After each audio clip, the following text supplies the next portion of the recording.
کہ کسی شہر سے مثلا ریاض سے بس وہ احرام باندھ کے روانہ ہو جاتے ہیں اور جا کے اعمال کو انجام دیتے ہیں۔ یہ صحیح نہیں ہے۔ اگر تو آپ مین میقات جو کہ 5 ہیں، وادی عقیق ہے، یا لملام ہے، غزل ہے، جوفا ہے، اسی طرح مسجد شجرہ ہے، ادھر سے تو نظر کرنے کی ضرورت نہیں ہے۔ لیکن اگر آپ اپنے ملک کے ایئرپورٹ سے یا سعودیہ کے کسی شہر کے ایئرپورٹ سے آپ جانا چاہتے ہیں تو آپ کو نظر کرنا پڑے گا۔ نظر کا مطلب یہ ہوتا ہے کہ جس کو منت ماننا کہا جاتا ہے، اب یہ نظر کریں گے اللہ کا نام لے کے کہ میں اللہ کے لیے نظر کرتا ہوں کہ عمرہ مفردہ کا احرام مثلا اپنے ایئرپورٹ سے یا کسی بھی ملک کے ایئرپورٹ سے میں باندھوں گا۔ اس کے بغیر آپ کا نظر جو ہے وہ صحیح نہیں ہوگا۔ اکثر پوچھتے ہیں کہ آقا وہ ہم نے نظر کر کے آگے کیا دینا ہے؟ نظر کر کے آپ نے کچھ نہیں دینا، بکرا دمبا نہیں دینا۔ آپ نے اس بات کی نظر ماننی ہے کہ میں عمرہ مفردہ کا احرام فلان جگہ سے اپنے ایئرپورٹ سے یا سعودیہ کے کسی شہر کے ایئرپورٹ سے باندھوں گا۔ اس کے بغیر نیت کر کے جائیں گے تو وہ کافی نہیں ہے۔ ایک اور غلطی یہ کی جاتی ہے کہ جب آپ کا جو ہے نا آپ بائی ایئر جاتے ہیں تو آپ کے راستے میں جو میقات بھی آتا ہے، جو آپ کا پائلٹ ہے تقریباً آدھا گھنٹے پہلے وہ اعلان کرتا ہے کہ ہم آدھا گھنٹے کے بعد ہم جو ہے نا وہ ہمارے راستے میں جو میقات آتا ہے اس کے اوپر سے گزریں گے۔ پھر جب 10 منٹ رہتے ہیں میقات پہنچنے، پھر اعلان کرتا ہے، تو لوگ اس وقت احرام باندھتے ہیں وہی ہوائی جہاز میں اس خیال سے کہ ہم میقات سے باندھ رہے ہیں۔ یہ بھی غلط ہے۔ میقات دیکھیں، آپ جب میقات کے اوپر سے گزرتے ہیں تو یعنی 1 سیکنڈ کے اندر یا 2 سیکنڈ کے اندر آپ کا جہاز میقات کے اوپر سے گزر جاتا ہے۔ تو ایسا تو نہیں ہو سکتا میقات کے بالکل اوپر اور برابر میں وہ جہاز رکتا تو نہیں ہے ہیلی کاپٹر کی طرح۔ وہ وہاں آپ جو ہے نا وہ پہلے آپ باندھتے ہیں جب وہ اعلان کر رہا ہوتا ہے، یا آدھ گھنٹہ پہلے یا 10 منٹ پہلے۔ یہاں بھی آپ کو نظر کرنا ہوگا، یا ایئرپورٹ سے نظر کر کے احرام باندھے تلبیہ پڑھیں، یا اگر میقات پہنچنے سے پہلے ہوائی سفر میں 10 منٹ پہلے یا آدھا گھنٹہ پہلے کرتے ہیں، وہاں بھی آپ کو نظر کر کے باندھنا پڑے گا، چونکہ اس طرح آپ یہ نہیں کہہ سکتے کہ میں نے مین میقات سے جو ہے نا وہ احرام باندھا ہے۔ اور تو اس کی طرف توجہ کی ضرورت ہے۔ اور دوسرا مسئلہ جو ہے وہ جدہ ایئرپورٹ سے احرام باندھنے کا ہے۔ جدہ ایئرپورٹ سے اگر کوئی احرام باندھنا چاہے، اس میں بھی کافی تفصیل ہے، میں مختصر عرض کروں کہ اگر حج عمرہ کے لیے جانے والے یا حج کے لیے بھی جانے والے اگر آغائے سیستانی کی وہ تقلید میں ہیں اور آپ کو یہ جدہ سے رات کو غروب آفتاب کے بعد آپ احرام باندھ کے عمرہ مفردہ کے لیے جا رہے ہیں، تو آپ جو ہے نا وہ کسی اور مجتہد کی طرف رجوع کرنے کی ضرورت نہیں ہے۔ بس وہیں سے احرام باندھ کے جو ہے وہ آپ جائیں، نظر کی ضرورت نہیں ہے، کیونکہ ان کے خیال میں مکہ اور جدہ کے درمیان ایک ایسا پوائنٹ ہے جو کہ کسی مین میقات کے جو ہے نا وہ روبرو آتا ہے، لہذا آپ ان کے فتویٰ پر عمل کر کے وہاں سے احرام باندھ سکتے ہیں۔ لیکن اگر آپ کا سفر دن کا ہے، دن کا، تو وہاں جو ہے آپ نظر کر کے احرام باندھیں۔ البتہ آغا سیستانی کے فتویٰ پر عمل کرنے کے بجائے اس میں کچھ پیچیدگیاں ہیں۔ قم کے ایک مجتہد ہیں موسیٰ شبیری زنجانی، ان کے فتویٰ پر عمل کر کے آپ دن کو بھی نظر کر کے جدہ سے احرام باندھ سکتے ہیں۔ اگر رات کا ہے تو پھر آپ سیستانی ہی کے فتویٰ پر عمل کر کے باندھ سکتے ہیں۔ یہ میں نے دونوں کا اس لیے بتایا کہ جو اکثر ہیں یعنی مومنین و مومنات وہ سیستانی کے ہیں، اور بہت کم اور بلکہ نہ ہونے کے برابر ہے پاکستان میں آغا شبیری زنجانی کے مقلدین، لیکن اس مسئلے میں جو ہے نا ان کے فتویٰ پر اس سے استفادہ کیا جا سکتا ہے۔ تو اگر خلاصہ یہ ہے کہ میری اس گفتگو کا، اگر آپ اپنے شہر سے، اپنے ایئرپورٹ سے یا گھر سے احرام باندھ کے چاہتے ہیں تو نظر کے بغیر جو احرام صحیح نہیں ہے۔ نظر کے بغیر احرام باندھ کے جائیں گے تو گویا آپ بغیر احرام کے مکے میں داخل ہو رہے ہیں، جو کہ جائز نہیں ہے، گناہ ہے۔ جی صاحب بہت بہت شکریہ۔ ہمارے پاس نماز کے حوالے سے ایک سوال موجود ہے، اور بعد السلام یہ پوچھا گیا ہے کہ آغا صاحب، اگر دوران نماز گمان اور خیالات کی تعداد زیادہ ہو، اتنی زیادہ ہو کہ ہم یہ بھی بھول جائیں کہ ہم کیا ذکر کر رہے تھے یا اب ہمیں کیا کرنا ہے، یعنی اب رکوع میں جانا ہے یا سجدے میں جانا ہے، اگر اتنا زیادہ خیالوں میں ہم کھو جائیں تو پھر نماز کے بارے میں کیا حکم ہے؟ دیکھیں جی، اگر آپ فرض کیجئے ایسی کیفیت ہوتی ہے کہ آدمی اگر کھڑا ہے اور اس کو یہ نہیں پتہ چل رہا ہے کہ میں رکوع کر چکا ہوں اور اب مجھے سجدے میں جانا ہے، یا ابھی تک میں نے رکوع نہیں کیا، تو یوں سمجھے کہ اس نے رکوع نہیں کیا ہے، رکوع کرے اور پھر وہاں سے جو ہے نا وہ سجدے میں جائے۔ اب ظاہر ہے جو سوال پوچھا گیا ہے وہ اس کی یہی صورت جو ہے ناقابل تصور ہے۔ وہ شک کرتا ہے کہ میں نے رکوع میں جانا ہے یا سجدے میں جانا ہے۔ اس کا مطلب یہ ہے، بازگشت اس کا خلاصہ یہ ہے کہ اس کو شک ہے کہ میں نے رکوع کیا ہے، سمع اللہ لمن حمیدہ کر کے میں اٹھ گیا ہوں اور سجدے میں جانا ہے، یا یہ کہ ابھی میں نے رکوع نہیں کیا۔ تو وہ یہ سمجھے ایک اصول کے تحت کہ میں رکوع میں نہیں گیا ہوں، رکوع میں جائے اور اس کے بعد جو ہے نا وہ سجدے میں چلا جائے۔ بہت شکریہ۔ اگلا سوال خبز کے حوالے سے موجود ہے۔ بعد السلام انہوں نے یہ پوچھا ہے کہ آغا صاحب، میں نے ایک پلاٹ آج سے 3 سال پہلے خریدا تھا، اور جس رقم سے میں نے وہ پلاٹ خریدا تھا اس رقم پر میں خمس ادا کر چکا تھا، اور پھر میں نے وہ پلاٹ خریدا تھا۔ اس کے بعد اب اس پلاٹ کو 3 سال گزر گئے، اور اب جو میں نے پلاٹ بیچا ہے تو اس پر جو مجھے منافع حاصل ہوا، تو اس حاصل ہونے والے منافع پر کیا میں خمس ادا کروں گا یا نہیں، اس کی وضاحت فرمائیے گا۔ دیکھیں جی، وہ منافع اگر آپ کے پاس سال بھر رہتی ہے یا آپ کی خمس کی تاریخ آنے تک، تو اس کا دیں گے۔ لیکن اگر اس منافع کو آپ اپنی ضروریات زندگی میں سال گزرنے سے پہلے یا آپ کی خمس کی تاریخ آنے سے پہلے خرچ کریں تو پھر خمس نہیں ہوگا۔ شکریہ۔ اگلے سوال کی جانب چلتے ہیں، اور اگلا سوال ہمارے پاس زکوٰۃ کے حوالے سے ہے، اور پوچھنے والے نے یہ پوچھا ہے کہ آگا، سونے پر زکوٰۃ کے کیا احکامات لاگو ہوتے ہیں، اس کی وضاحت فرمائیے گا، طریقہ کیا ہے؟ دیکھیں، یہ مسئلہ یہ ہم اس سے پہلے بھی کئی دفعہ بیان کر چکے ہیں کہ ہمارے فقہ کے مطابق جن 9 چیزوں میں زکوٰۃ واجب ہے، جن کی فہرست ہمیں معلوم ہونی چاہیے، وہ جو ہے نا وہ انعام میں جو ہے نا وہ ثلاثہ ہیں، یعنی اونٹ، گائے بھینس اور بھیڑ بکریاں۔ وہ ابھی تفصیل میں نہیں جاتا ہے کہ کم از کم کتنے اونٹ ہوں، کم از کم کتنے گائے بھینس ہو، کم از کم کتنی بھیڑ بکریاں ہوں، اور وہ جو اس کو نصاب کہتے ہیں۔ اس کے علاوہ جو غلات اربعہ ہیں، گندم ہے، جو ہے، کھجور ہے، کشمش ہے، ان میں ہے، اور سونا چاندی میں ہے۔ سونا چاندی کے بارے میں روایات میں ہے کہ الذهب والفضہ المسکوکین، سکے کی صورت میں اگر آپ کے پاس موجود ہو۔ پرانے زمانے میں سکہ جو ہے یا سونے کا دینار ہوتا تھا، رائج الوقت سکہ، اسی سے لوگ اپنی خریداری کرتے تھے، کاروبار کرتے تھے، اور چاندی کا درہم ہوتا تھا، جو آج دنیا میں کہیں بھی نہیں ہے۔ ہو سکتا ہے کسی عجائب گھر میں جو ہے نا وہ آثار قدیمہ کے طور پر کوئی سونے کا دینار ہو، یا مل جاتے ہیں خصوصاً ایران، عراق وغیرہ میں، لیکن وہ اب وہ رائج الوقت سکہ نہیں رہا۔ جن جن ممالک میں دینار سکہ رائج الوقت ہے، عراق میں دینار چلتا ہے، اور یہ کویت میں دینار چلتا ہے، وہ نوٹ ہے، وہ سونے کا یا چاندی کا سکہ نہیں ہے۔ تو جب تک وہ سونا چاندی دینار کی صورت میں سونا نہ ہو اور چاندی کی صورت میں درہم نہ ہو، صرف جو ہے نا زیورات کی صورت میں ہو، بسکٹ کی صورت میں ہو، اینٹ کی صورت میں ہو، اس میں خمس واجب نہیں ہوتا۔ البتہ اگر آپ سونا خرید کے لاتے ہیں زیور کی صورت میں یا ایسی بسکٹ کی صورت میں، اور وہ آپ کے پاس سال بھر پڑا رہتا ہے، یا آپ کی خمس کی تاریخ آنے تک وہ پڑا رہے، تو پھر اس کا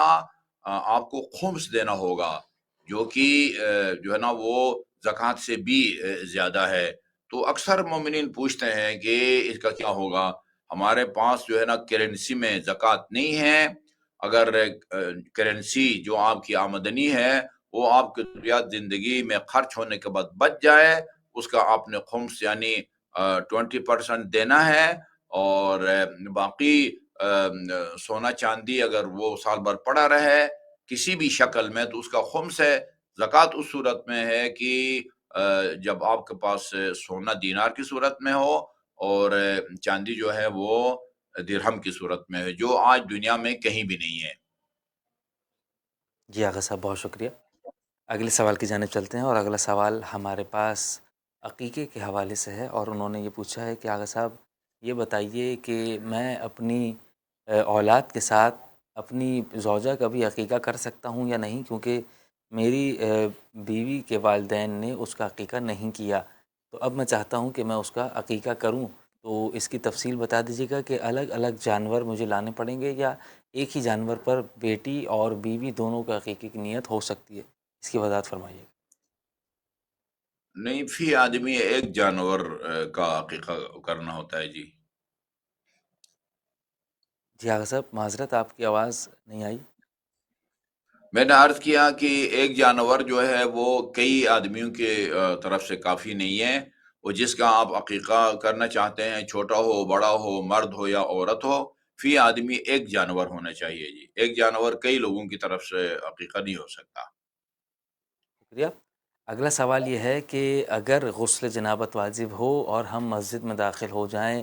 اور پھر ہمیں ظاہر ہے کسی عذر کے بغیر، کسی مجبوری کے بغیر ہم ایسے ہی مسجد میں داخل ہو جائیں جبکہ ہمیں پتہ بھی ہو کہ ہم پر غسل واجب ہے، تو آگا ایسی صورتحال میں کیا کفارہ لازم ہوگا، یا کیا ایسی چیز ہوگی کہ جو ہم اس گناہ سے توبہ کریں؟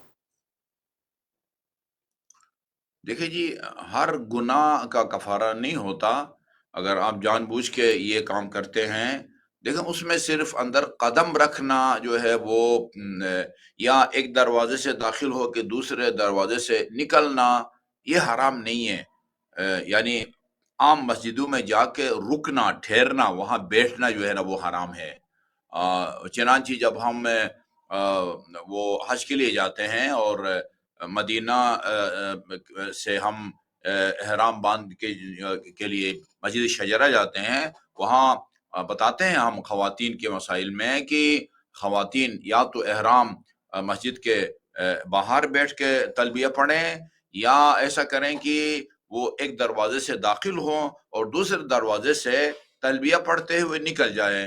دروازے سے داخل ہوں اور لبیک اللہم لبیک لبیک لا شریک لک لبیک، واجب اتنا ہے، آگے ان الحمد و نعمت لک والملک وہ پڑھتے ہوئے باہر جو ہے نا وہ نکل جائے۔ تو جو مسجد النبی اور مسجد الحرام کے علاوہ جو عام مسجدیں ہیں، ان میں صرف داخل ہونا یا ایک دروازے سے داخل ہو کے دوسرے دروازے سے نکل جانا یہ حرام نہیں ہے، وہاں ٹھہرنا جو ہے نا وہ حرام ہے۔ صرف مسجد النبی اور مسجد الحرام ان کی یہ خصوصیت ہے کہ جنابت کی حالت میں مرد یا مثلا خواتین مخصوص ایام میں اس میں قدم بھی جو ہے نا وہ نہیں رکھ سکتی۔ تو اگر کوئی جا کے اندر رکتا ہے، خاتون مثلا جانتے ہوئے جا کے مسجد میں، فرض کیجئے مجلس ہو رہی ادھر جا کے بیٹھ جاتی ہے، تو وہ فعل حرام ہے، گناہ ہے، توبہ کر لے، پشیمان ہو صدق دل سے، باقی اس کا کوئی کفارہ نہیں ہے۔ ہر گناہ کا جو ہے نا وہ کفارہ نہیں ہوتا۔ جی آغا صاحب، بہت شکریہ۔ اگلا سوال نکاح کے حوالے سے ہے، اور بعد السلام انہوں نے یہ پوچھا ہے کہ اگر لڑکی کا نکاح ہو رہا ہو اور لڑکی اس نکاح سے راضی نہ ہو، بلکہ گھر والوں کی زور زبردستی کی بنا پر اس نے اس نکاح کو قبول کیا ہو، جبکہ وہ نہ اس لڑکے سے نکاح کرنا چاہتی ہے اور نہ وہ اس وقت نکاح کرنا چاہتی تھی، تو اگر یہ جاننا ہے کہ کیا یہ نکاح شرعی اعتبار سے نکاح کہلائے گا یا نہیں، اس کی وضاحت فرمائیے گا۔ دیکھیں جی، اتنا جو ہے نا وہ زبردستی نہیں ہوتا، زمانہ جو ہے بہت ترقی کر گیا ہے۔ اتنا کوئی بھی نہیں کرتا کہ گن پوائنٹ پہ جو ہے نا وہ کہے کہ بھئی کرو ورنہ تم ہم جان سے مار دیں گے، وہ زمانہ گزر چکا ہے۔ تو ابھی جو ہے نا وہ اگر دل سے نہیں چاہتی تو وہ صاف کہہ دے میں جو ہے نا وہ کسی صورت میں راضی نہیں ہوں، میری رضامندی کے بعد نکاح صحیح نہیں ہوگا، اور آپ جو تشدد کرنا چاہتے ہیں کریں۔ یہ کہنا کہ اب بس وہ زبردستی گن پوائنٹ پر ہوا ہے لہٰذا یہ نکاح صحیح نہیں ہے، یہ بڑا مشکل کام ہوتا ہے، لہٰذا خواتین اب جو ہے نا وہ اپنے موقع پر ڈٹ جائیں، خصوصاً آج کل کے زمانے وہ پرانا زمانہ گزر گیا ہے۔ جی آغا صاحب بہت شکریہ۔ اس کے بعد ہمارے پاس اگلا سوال تصویر کے مسئلے کے حوالے سے ہے، اور بعد السلام انہوں نے یہ پوچھا ہے کہ آغا صاحب اگر شرٹ پر جو ہم نماز میں پہنے ہوئے ہیں قمیص پر کسی انسان کی تصویر بنی ہوئی ہو، مثلا زیادہ تر ایسا ہوتا ہے کہ کسی پلیئر کی یا فٹ بال پلیئر کی تصویر شرٹ پر بنی ہوئی ہوتی ہے جو کہ بالکل اصلی تصویر ہوتی ہے، تو کیا اس شرٹ میں نماز ہو جاتی ہے یا نہیں، اس کی وضاحت فرمائیے گا۔ اس میں نماز پڑھنے سے نماز باطل نہیں ہوتی، لیکن بہتر ہے نہ پہنا جائے، وہ مکروہ ہے، باقی نماز ہو جاتی ہے، باطل نہیں ہے، یعنی اس طرح باطل نہیں ہے کہ بندہ بغیر وضو کے نماز پڑھے یا قبلہ کی طرف پش کر کے نماز پڑھے یا جان بوجھ کے بات کرے مثلا یا وضو ٹوٹے، اس طرح نہیں ہے۔ البتہ جو ہے نا وہ ایسے لباس نہیں پہننے چاہیے۔ جی آغا صاحب بہت شکریہ۔ اگلا سوال ہمارے پاس موجود ہے نماز شب کے حوالے سے، اور انہوں نے یہ پوچھا ہے کہ آغا کیا مکمل نماز شب ہم بیٹھ کر پڑھ سکتے ہیں بنا کسی عذر کے؟ نہ ہمیں تکلیف ہے، نہ ہم پڑھ بھی سکتے ہیں کھڑے ہو کر، لیکن کرسی پر بیٹھ کر پڑھنے کا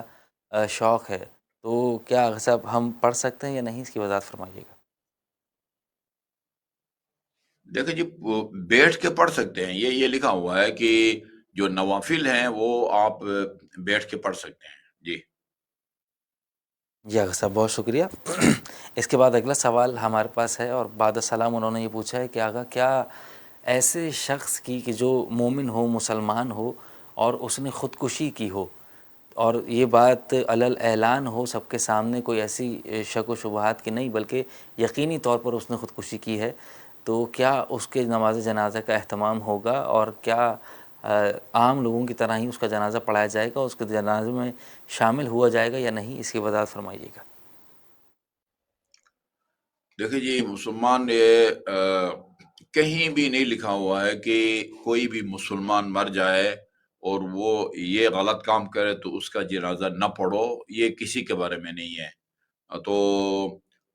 اگر اس طرح کی کہیں تعبیریں ہیں تو وہ بس ایسی وہ شدید اس فعل حرام کی مذمت کی طرف اشارہ ہوگا، ورنہ کوئی مسلمان ہو اور کتنا بڑا بھی گناہ کرے، اب یہی جیسے خودکشی جو ہے، دوسروں کو مارنا بھی قتل ہے، اپنا آپ کو مارنا بھی قتل ہے، تو جس طرح